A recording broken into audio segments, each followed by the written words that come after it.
Let's take a look at the Unit 1.1 practice quiz. It says that we're burning ethanol and kerosene underneath 150 grams of water. So remember, we've got these cans, each has 150 grams of water, and we're burning ethanol under one for two different trials, change out the water, and kerosene, the other fuel, under the same can, only new water and everything. So some important data that we collected was how much the fuel had in it at the start, how much it had in it after, and during that burn time, how much it changed the temperature by. So you've got to subtract the final mass from the initial mass, which in this case is 1.36, and I'm just going to go right down the column here, 1.47. And then if I add these two numbers and divide by 2, I get 1.42. For kerosene, 0.44, 0.86. If I add those two and divide by 2, I get 0.65 as my average mass burned off for kerosene. And while the ethanol was burning, I take the final temperature minus the initial temperature.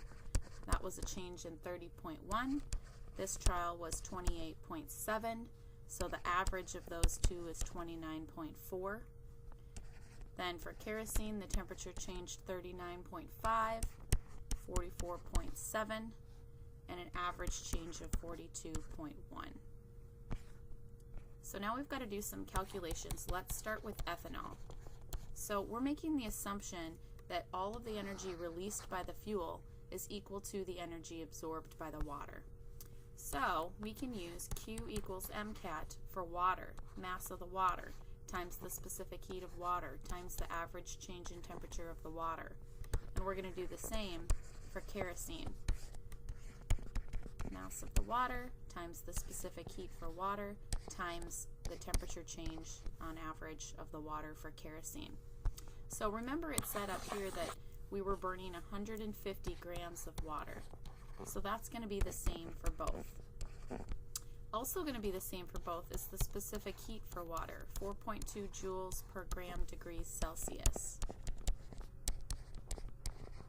And then let's look at the average temperature change. For ethanol, it was 29.4 degrees Celsius, and for kerosene, it was 42.1 degrees Celsius.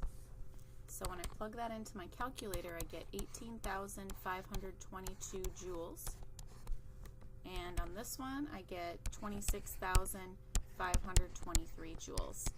Now it would be easy to say, oh, I'm done. The kerosene released more energy.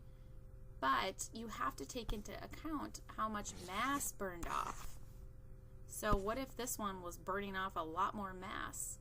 Well, then the joules per gram would end up being smaller than ethanol. So we need to check. So also it says get this into kilojoules per gram. So I'm going to divide by 1,000, which is 18.522 kilojoules. I'm going to divide by 1,000 on this side. That's 26.523 kilojoules. And now my last step is to divide by the average mass burned off. So 1.42 for ethanol. That comes out to be 13.04 kilojoules per gram of energy released. And it was 0.65 grams that burned off, which makes this much bigger, 40.8 kilojoules per gram.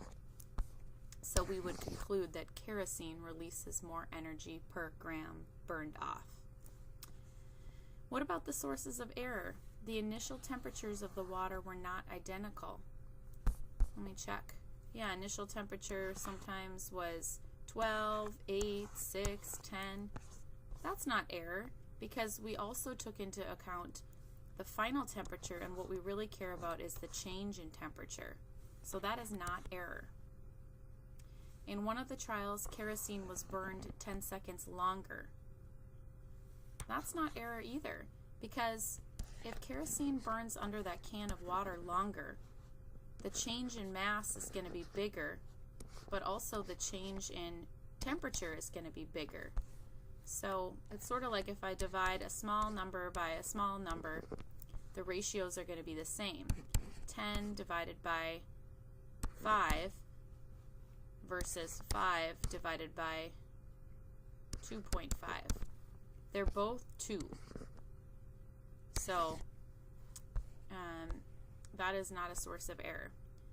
In one of the trials, the can of water was an inch higher. Now that would be an error, because now you've got this extra space here, and more thermal energy is not going to go to the water. It's going to escape to the air. So that is a source of error. And then the initial mass of the alcohol burners were not identical.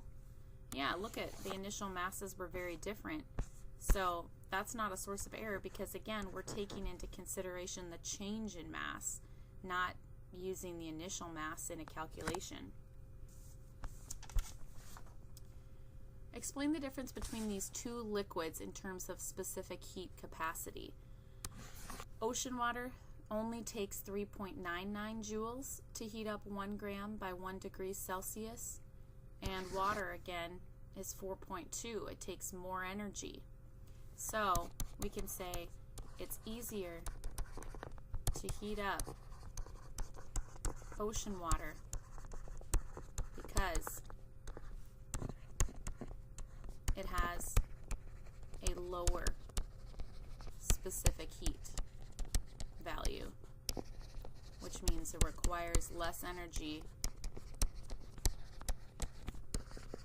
to change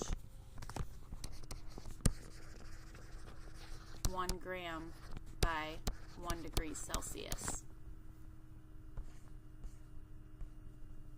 And the last one says we've got a piece of ice, and we want to figure out how much energy it takes that ice to turn into a liquid. So we put it in some warm water, and the temperature cools down, and that happens over the course of about 3.5 minutes. What assumption do we need to make? Well, we need to make the assumption that the energy required or absorbed to melt the ice is equal to the energy released by the warm water. Because we don't have a specific heat value for ice, but we do have a specific heat value for water. So we can use Q equals MCAT for water to therefore figure out how much energy it took to melt the ice. So there's an error in our assumption here, because some thermal energy is not going to go to the ice. It's going to go to the air, and it's going to go to the actual cup itself. We're going to need to use the formula Q equals MCAT.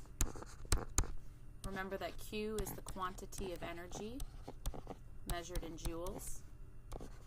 This M is the mass of the water in grams. Specific heat is the letter C, measured in joules per gram degree Celsius. And the triangle T is the change in temperature in degrees Celsius. So according to this data, what is the energy required to melt the ice in joules per gram? So let's plug it in. The mass of the water, it said, was 100 grams.